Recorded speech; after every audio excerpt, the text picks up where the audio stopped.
Yeah, okay. So yeah, you can hear me, right? So there are about 1, 2, 3, 4.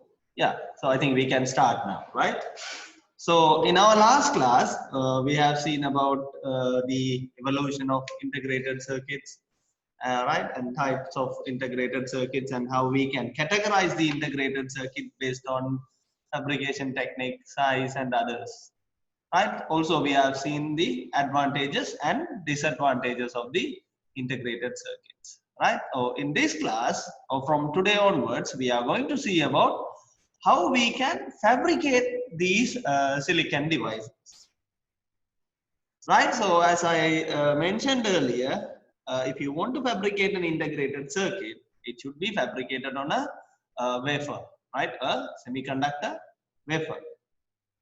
Yeah, sure. I'm recording it, right? I'm recording it. I will post it in either Google Classroom or whatever. Okay. Yeah, sure. Definitely.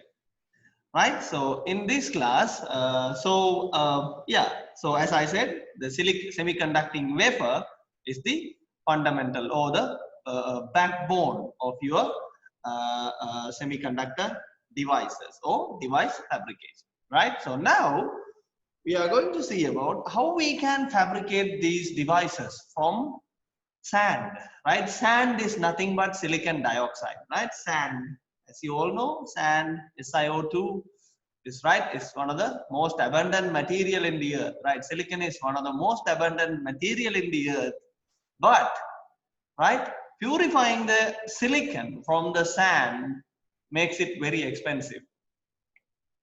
Clear, right? Makes it very expensive. As of today, 1 kilogram of polycrystalline silicon is about $25 to $50, right? Which is about 5,000 to 10,000 Sri Lankan rupees, right? So which is still costliest, right? So when compared to the sand in your beach, right? And then we have to turn it into a electronic grade silicon, right? So to make these integrated circuits, we need to follow some steps, right? First, we need to make polycrystalline silicon from your sand, right? Or we can say that fabrication of polysilicon or polycrystal, right? Poly-Si manufacture. Hope you all have studied about polycrystalline and crystalline materials, right, in your other material science course, right? About crystalline materials, polycrystalline materials, and defects, right? And the crystal planes and others, right? So here I can simply use it as polycrystalline materials. As I said, for the electronic devices, you need a crystalline silicon material. Right, we need a crystalline silicon material. So first we need to make polycrystalline silicon, and then from polycrystalline silicon we need to make crystalline silicon, right? And then we need to do crystal growth,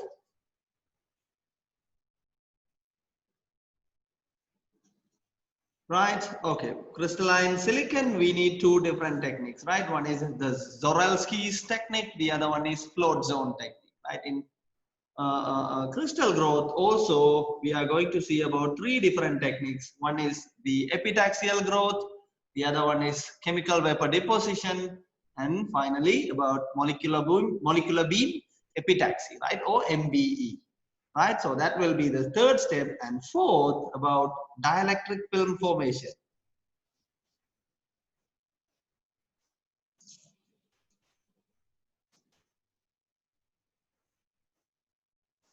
It's all about growing the oxide layer on top of silicon wafer, right? We'll be seeing about thermal oxidation techniques, and then we'll see about metal depositions.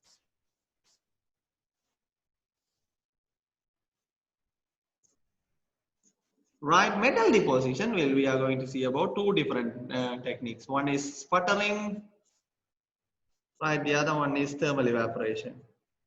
Right, sputtering, thermal evaporation. Of course, there are about many other techniques are available for depositing metal on top of a semiconducting wafer, but in this section we are going to see about the sputtering technique and thermal evaporation method. Right, so yeah, so let's see. We'll start from how we can do or how we can manufacture polysilicon. Right, so we are going to see in detail about these 5 steps in our next 2 or 3 classes. Right, okay. First, let's see about the polysilicon manufacture. Right, the polysilicon manufacture.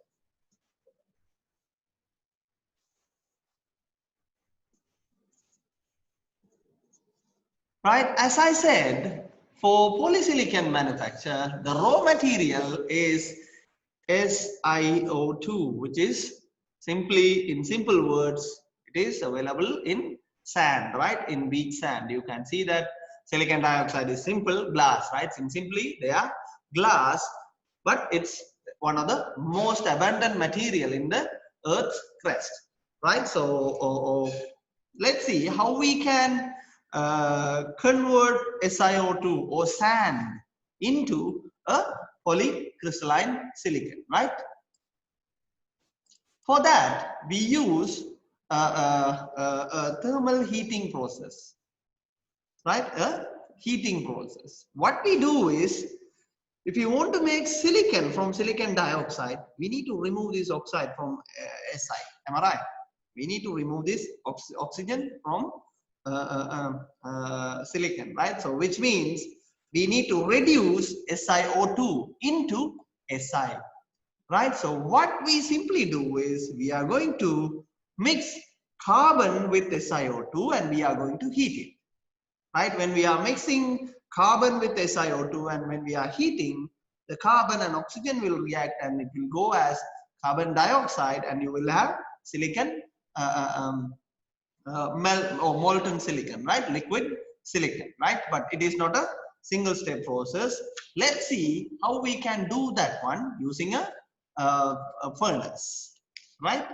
So I'll draw a furnace with multiple temperature areas, right? For example, just consider a furnace, right? Something like this, a huge furnace, right? Right, so here we'll be having that Si liquid, right?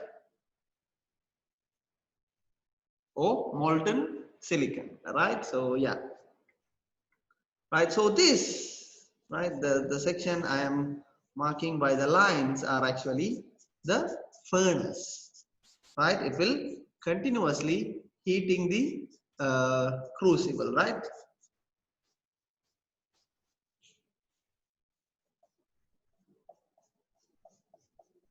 Right, so this is furnace,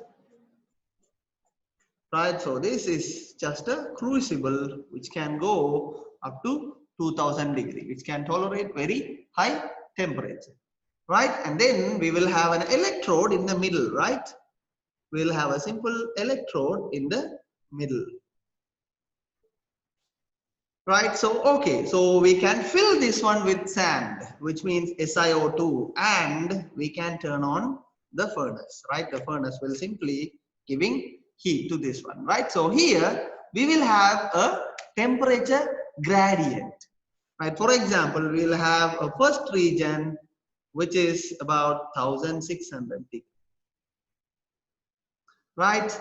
We'll have another second region which is about 1780 degree, right? Sorry, 80 degree.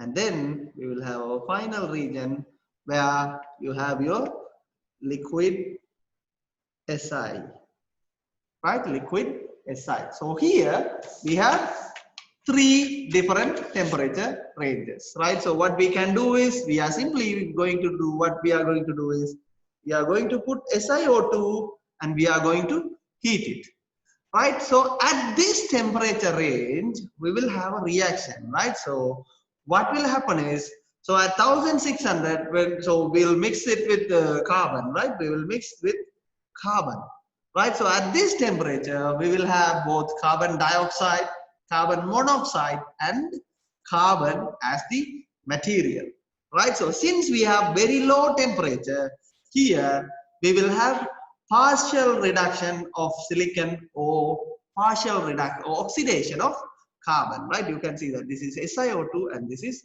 carbon, right? So the reaction in this region, I can write it as SiO, right? So this SiO2 will be converted into SiO, right? There will be a kind of plus CO. You will have an equilibrium with SiO2 plus C, right? So SiO2 will react with carbon and it will create a partially oxidized silicon and partially oxidized carbon, which means one oxygen is moved to carbon, right? So you will have SiO2 and Si. That is due to the lower temperature on the top range, right? In this region, you will have a middle range of temperature, right? Which is, I could say, yeah, in the medium range. In this one, this is further being oxidized, right? So the SiO can further react with, right? So yeah, let this be 1, 2, right? I'll put it as 2. So this is region 1. And so I can write the chemical reactions at region 2 as, right? So simply SiO, right, can react with carbon and it will form SiC and CO, right? So since to equate it, yeah, I had to put 2 here, right? Yeah, so CCOSI, right? So it will create, right? So when it will react and then it will create silicon carbide, right? This is silicon oxide, right? Silicon monoxide, silicon dioxide. This is silicon carbide. SiC is silicon carbide, right? And then at this region, region 3, you have very high temperatures, right? In region 3, this SiC will further react with, right? So SiC will further react with SiO2 and it will create the molten silicon plus SiO plus CO, right? So there are 2 O's, 1 carbon.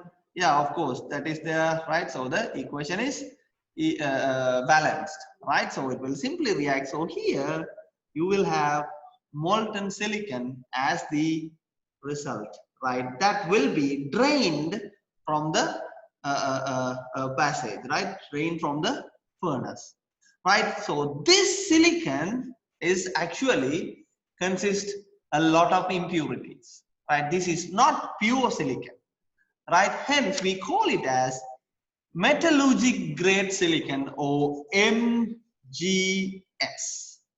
right? We can call it as simply metallurgic grade silicon, right? So yeah,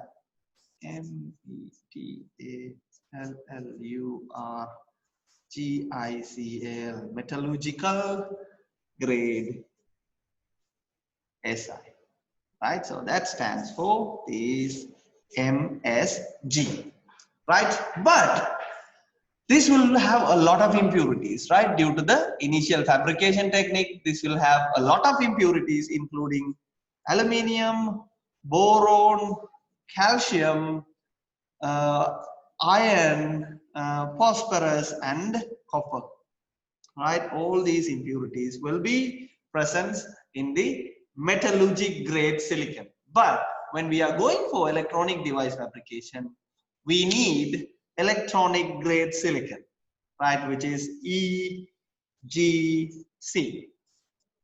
right? Which stands for electronic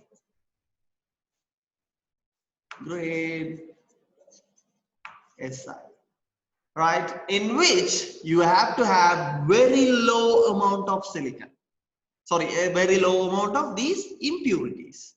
But in metallurgic grade silicon, you will have a lot of impurities, right? This MSG is about 98% purity, right? The metallurgic grade silicon consists of 98% of silicon and remaining 2% will be, yeah, these impurities, right, which is really high when you are thinking about electronic grade silicon, right? In electronic grade silicon, you are allowed to have impurities at the ppb level, right? ppb means parts per billion, right? ppm means parts per million, right? Millionth, which is 1 is to 10 to the power 6, and ppb is actually 1 is to 10 to the power 9.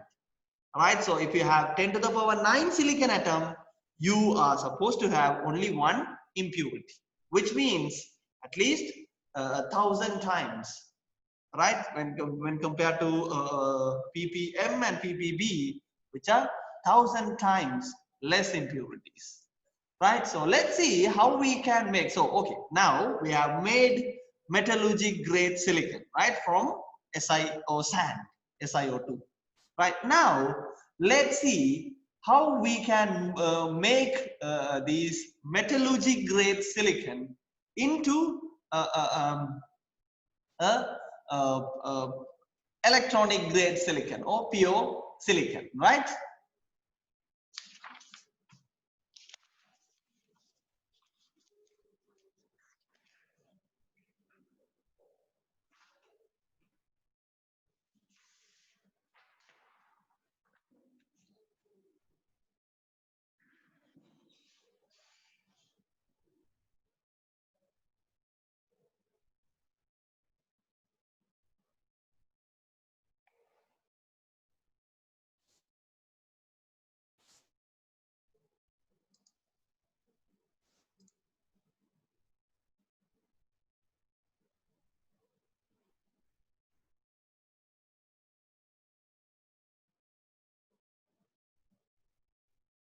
Right. So now we have pure Si, right? We have pure silicon. Am I right? So, oh, sorry, it's about 98% silicon, right? What we have is about 98 percentage of silicon. Now, what we have to do is we need to purify it, right? So, we can do this one using a process called Siemens process, right? Which is SIEMEN process, right? Siemens process, which is actually a wet chemical method, right? Wet chemical method. So here, what we are doing is now we have Si solid, right? With impurities, all other impurities. What we can do is we can mix this silicon solid with hydrochloric acid, right? Concentrated hydrochloric acid, right? HCl. Oh, sorry. Okay. Yeah. So it will give you, right, SiHCl3, right, which is a gas, right, plus hydrogen gas, H2 gas, right? To equate this one here, we have three hydrogen and 2 plus 1, sorry, 3 chlorides and 2 plus 1, 3 hydrogen. I just put 3 here, right? So since I have only 1, right? So when we mix the silicon with other impurities like aluminium and others, right, it will create, right, trichlorosilane gas, right? This is called as trichlorosilane.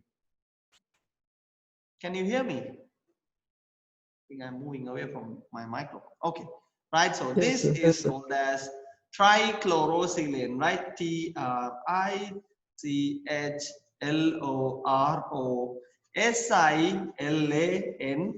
right? Trichlorosilane, right? And this is a gas. Just imagine, right? What you are doing is you are mixing with HCl and you are collecting the vapor and then you are condensing it, right? So all the impurities will be left on the vessel. Am I right? Right now, what we can do is we will reduce this one using hydrogen gas, right? So SiHCl3 can be reduced by using hydrogen gas, right? H2 gas, and then we can get Si solid plus HCl gas, right? So if you want to balance it, of course, yeah, Si 3 chlorines are there, right? So what we can do is I can make this one 3, right? Then it should be 3. Then oh yeah, it should be HCl, right? Hence I cannot balance H, right? So I can make it as 6, right? Yeah, 3 plus 2 6, and then 2 hydrogen here, and then yeah, 2 SiHCl 6 here, and then 2 Si solid and HCl gas, right? This is gas, this is gas. Clear, right? So this process, right, is called as Siemens process, and you can make it in a vessel, right? You can simply add that one, and then you can reduce it using hydrogen gas. You will have pure silicon, right? This silicon will be at EGS, or electronic grade silicon.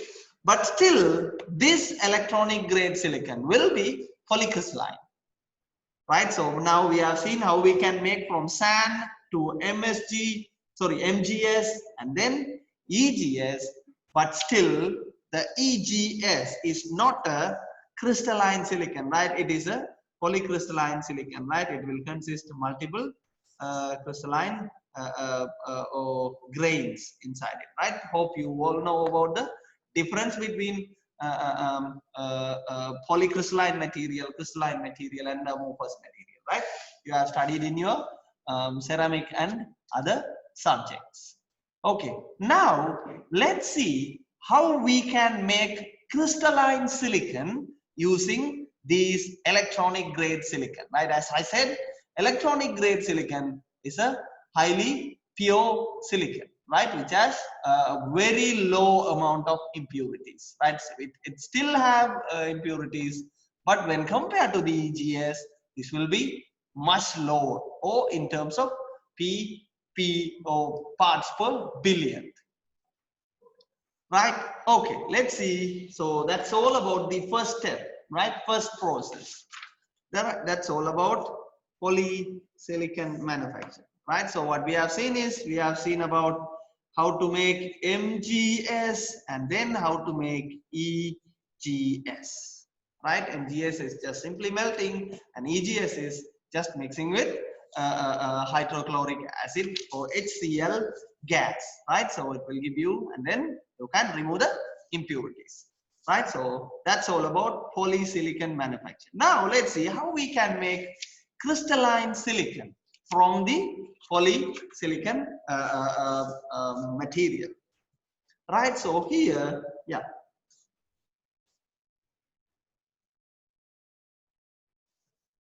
manufacture, right? Crystalline silicon manufacture, right? Here we use two different techniques. One is Zoralski's technique, right? The spelling is a bit tricky, right? Zoralski,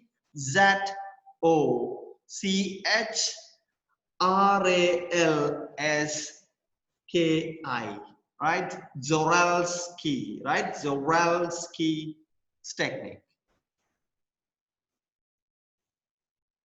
Or simply we can say this as CZAT technique.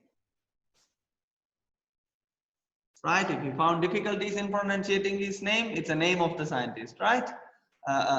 You can simply use it as CZAT technique, right? The second technique is actually a float zone technique, right? Float zone technique. Right, first, let's see about the CZAT method, right? Or CZAT technique.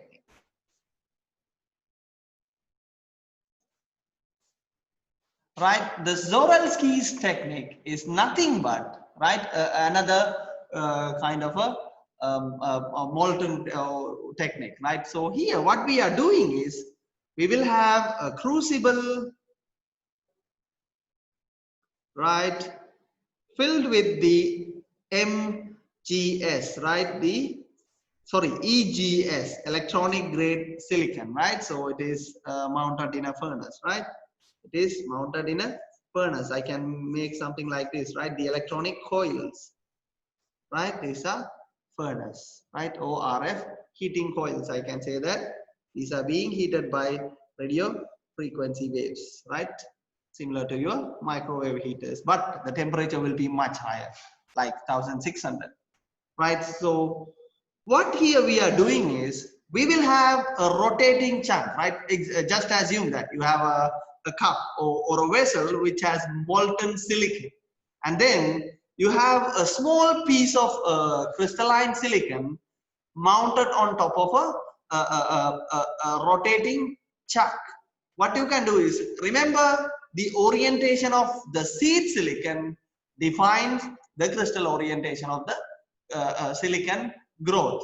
What you can do is simply you can make that seed touching into the molten silicon, and you can slowly rotating it, right? And then you can slowly pulling it out, right? As I said, the outside, the temperature will be much lower, right? And then when you are pulling it out, right, while rotating it, right, so the crystalline silicon materials or the silicon will arranged into a very crystalline manner, right? So I can say that right here you have a rotating shaft, right?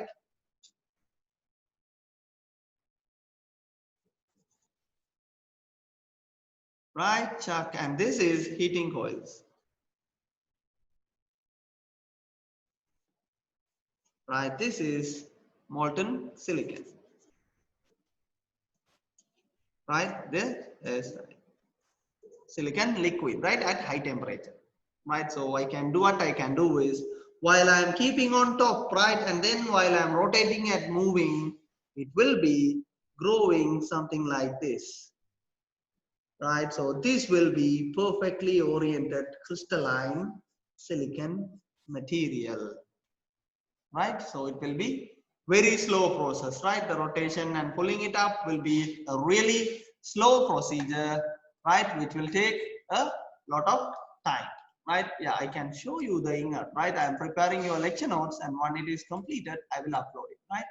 So yeah.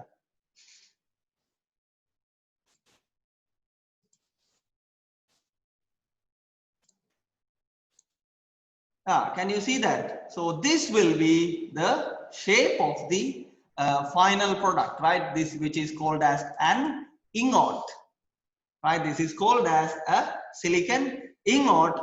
At this point, you will have your seed crystal, right? Seed crystalline silicon, and then you can see that, right? So see the circular lines in that, which indicates due to the rotation of the seed, right, with the rotating chuck. And this will be huge, right? It will be about a meter long, right? And then yeah, also, sorry, I forgot to mention one thing, right? Also,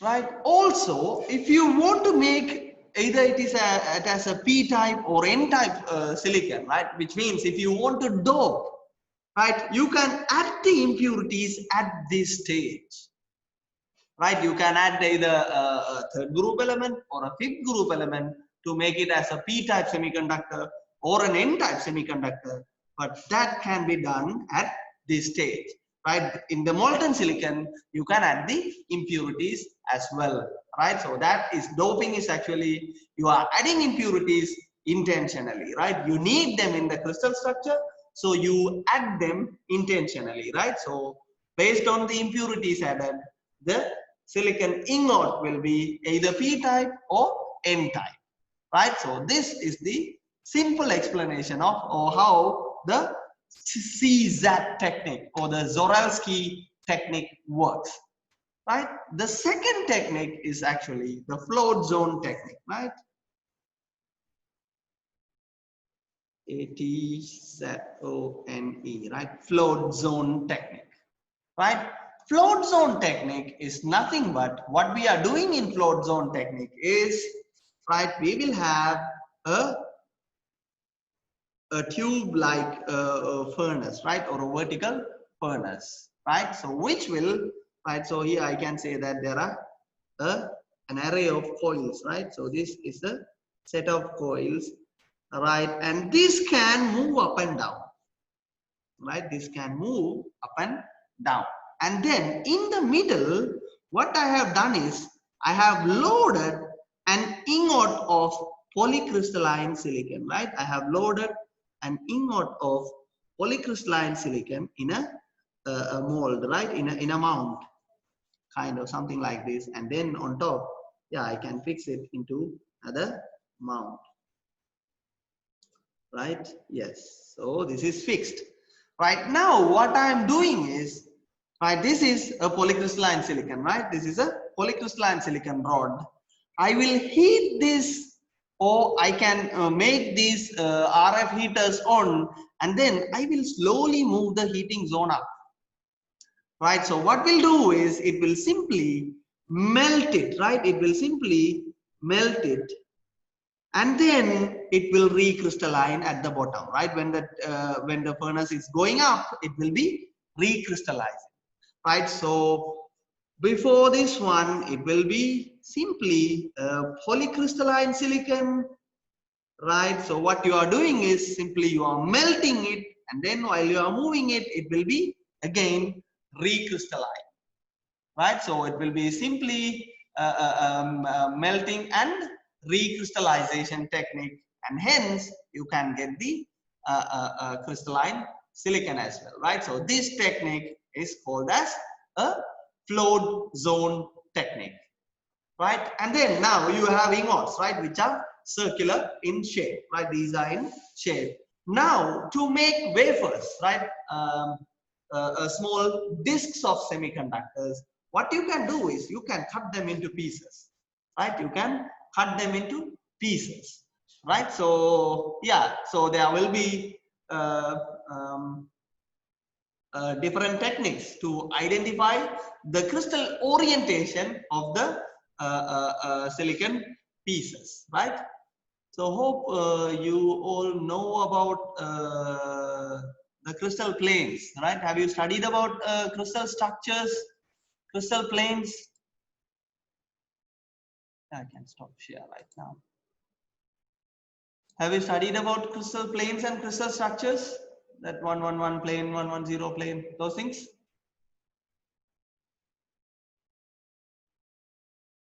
Yeah, if your microphone is not working, just simply text me.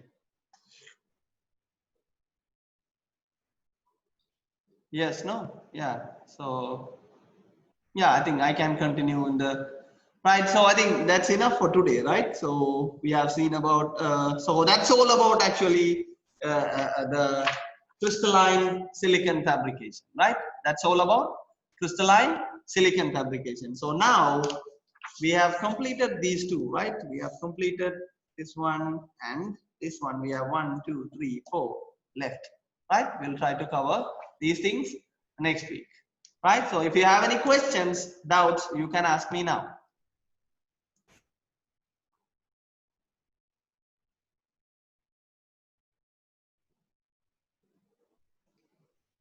Some other plane study in solid state physics. Okay, then it's enough, right? I just yeah, in the wafers actually, yeah, if it is it won't be exactly circle, right? For some sides will be flat, right? If you buy a silicon wafer, some sides will be flat, or sometimes a big flat and a small flat, right? So we call them as primary flat and secondary flat, right? So it will be either on top or at 90°, and from these flats we can identify the crystal orientation of this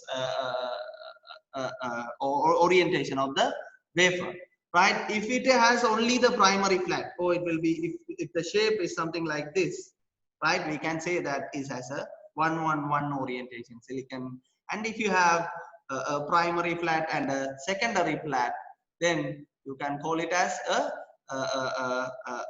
yeah, sorry, also you can find out the type of semiconductor as well, right? So if it is something like this, that is 111 silicon, which is P type, right? And if you have a small bar here or a secondary here, right, that will be N type, but same 111 orientation, right? For if you have a secondary plane, something like this will be N type. If you have that in this side, that will be P type, right? So you can either identify the crystal orientation and type of, oh sorry, I forgot to share the screen. Okay, I'll share the lecture notes, right?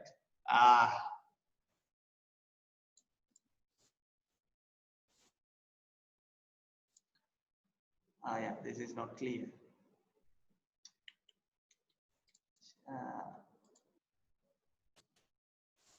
Right? Yeah. So I will include this one in your lecture notes, right? Can you see the lecture notes? Yeah, just send a message in chat, right?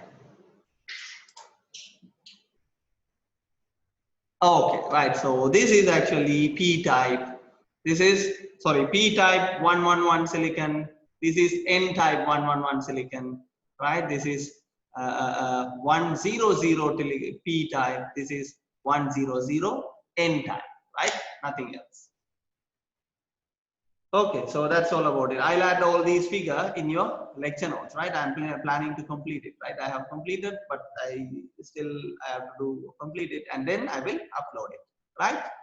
So I think that's enough for today, right? We'll continue in our next class, right? So we'll discuss about another class time in the before next Thursday, right? We can finish it quickly. Okay, right. So just, yeah, I'll